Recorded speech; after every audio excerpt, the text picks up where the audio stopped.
श्रीहरिप्रेरणया श्रीहरिप्रीत्यर्थं श्रीगुरुभ्यो नमः। श्रीपरमगुरुभ्यो नमः। श्रीमदानन्दतीर्थभगवत्पादाचार्य गुरुभ्यो नमः। व्यासाय भवनाशाय श्रीशाय गुणराशये हृद्याय शुद्धविद्याय मध्वाय च नमो नमः। अभ्रमं भङ्गरहितं अजडं विमलं सदा आनंदतीर्थमतुलं भजे तापत्रयापहं। श्रोते हो नमस्कार। आपण जगद्गुरू श्री मध्वाचार्यांच्या जीवनचरित्रावर आधारित डॉक्टर व्यासनकेरे प्रभंजनाचार्य लिखित मूळ कन्नड ग्रंथ श्री पूर्ण प्रज्ञदर्शन याचा मी केलेल्या मराठी अनुवादाचा भाग पाहत आहोत। 60वा भाग पाहत आहोत। क्रमशः मागील भागावरून पुढे सुरू आहे। आजचा मुद्दा आहे जगद्गुरूंचे विश्वरूप। त्यावेळी एक विचित्र प्रसंग घडून गेला। त्या अपार जनसमुदायामुळे जनसागरातील धक्काबुक्कीच्या भीतीने प्रत्येकाला त्यांच्याजवळ पोहोचणे शक्य नव्हते।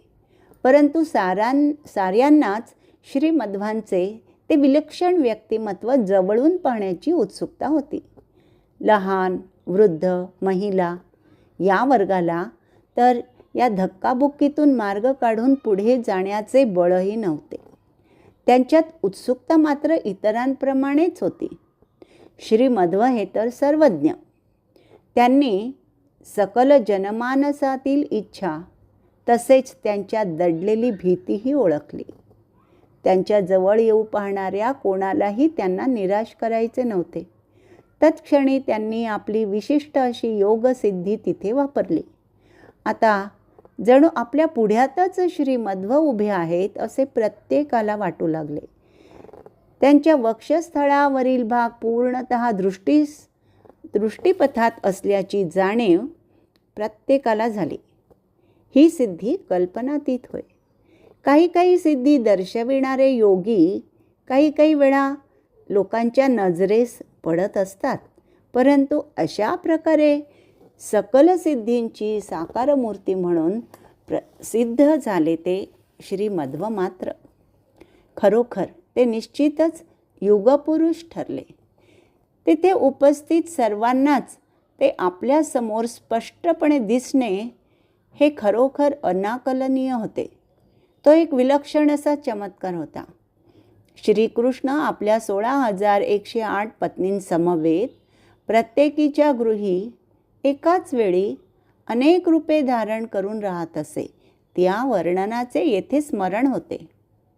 श्रीकृष्ण 16,108 पत्नींच्या घरात प्रत्येक ठिकाणी भिन्न रूपाने सदैव वावरायचा, तर येथे जमलेल्या हजारो जनास प्रत्येकास स्वतंत्रपणे आणि स्पष्टपणे नजरेस पडण्याची किमया श्री मध्वांनी दर्शवली होती। श्री मध्वांच्या असामान्य तेजस्वितेविषयी खूप काही ऐकण्यात आल्यामुळे त्यांना प्रत्यक्ष पाहण्यासाठी आतुर असणारी जनता तिथे एकत्र जमली होती आणि आता जवळून त्यांना पाहता आल्यामुळे ते एका निष्कर्षापर्यंत पोहोचले। आम्ही यांच्याबद्दल जे ऐकले होते त्याहूनही ते अधिक अद्भुत आहेत। हे आश्चर्य कल्पनातीत होय।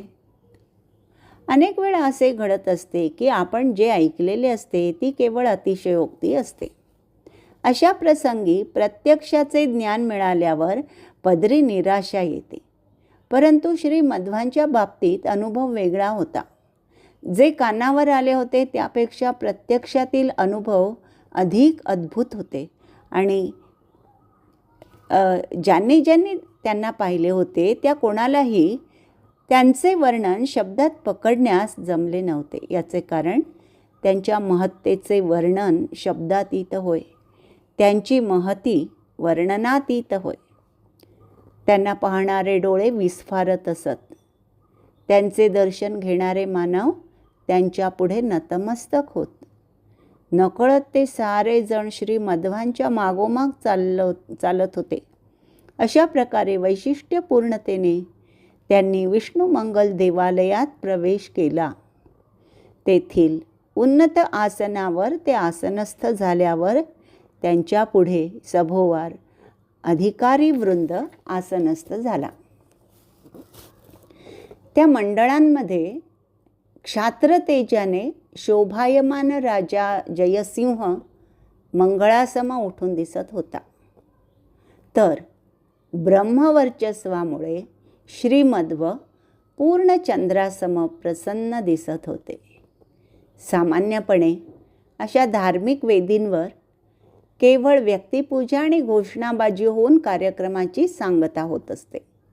बहुतेक वेळा म्हणूनच अशा प्रकारच्या समारंभातून समाजाला काही संदेश पोहोचविला गेला असेही होत नाही.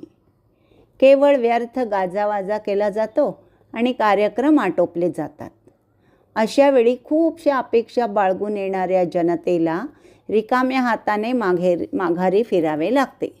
अशा वेळी मागे फिरून पाहता ते विचारात पडतात की आपल्याला जे मिळाले त्यापेक्षा गमावलेले जास्त. याच कारणामुळे सभा समारंभ अपयशी ठरतात, अयशस्वी ठरतात. आध्यात्मिक सभा सत्वरहित ठरण्यास हे एक प्रमुख कारण होय. श्रीमध्वांच्या नेतृत्वाखाली हा समारंभ मात्र या दृष्टीने अद्वितीय ठरला, अत्यंत आदर्शवत. तेथील प्रमुख कार्यक्रम होता तो श्रीमध्वांच्या प्रवचनाचा. विषय होता श्रीमद भागवत पुराण आणि त्यातील श्रीकृष्णाचे दिव्य चरित्र. याची फलश्रुती तर शाश्वत सुख प्रदान करणारी मुक्ती. पुराण वाचनाचे कार्य त्यांचे प्रमुख शिष्य ऋषिकेश तीर्थ यांच्याकडे होते. त्यांचे वाचन कौशल्य, गांभीर्य, श्राव्यत्वादी स्वरांनी परिपूर्ण, म्हणून ते आदर्श वाचक होते. प्रवचनकार स्वतः गुरु श्रीमध्व होते. सरस्वतीचा आशीर्वाद प्राप्त झालेल्यांची वाणी अत्यंत आकर्षक, सुखकारक तर असतेच. हे तर स्वतः श्री मुख्यप्राण होते. त्यांच्यामुळे स्वतः सरस्वती प्रसन्न असते. सुमधुर शब्द, तात्विक नवविचार, अर्थपूर्ण विवरणे, सुस्पष्ट निरूपणे यातील प्रत्येक कारणांमुळे त्यांचे प्रवचन लोकोत्तर ठरले. त्यांच्या ग्रंथवैभवाप्रमाणे, समृद्ध व्यक्तिमत्वाप्रमाणे त्यांच्या प्रवचनाने उपस्थित अगदी पामरापासून पंडितांपर्यंत साऱ्यांना आनंदसागरात बुडविले. शास्त्र कोणतेही असो, एकाच वेळी अज्ञानी आणि ज्ञानी पंडितांनाही समान पातळीवर आनंदित करून त्यांना आनंदसागरात बुडविणे अत्यंत कठीण काम होय. अध्यात्मशास्त्राचे काठिण्य तर लोखंडी चण्याप्रमाणे, त्यातील संकल्पना तर पूर्ण नीरस, तत्त्वज्ञानी तर पाषाण हृदयी म्हणूनच प्रसिद्ध. लोक अध्यात्मापासून दूर राहतात याचे हेच तर कारण आहे.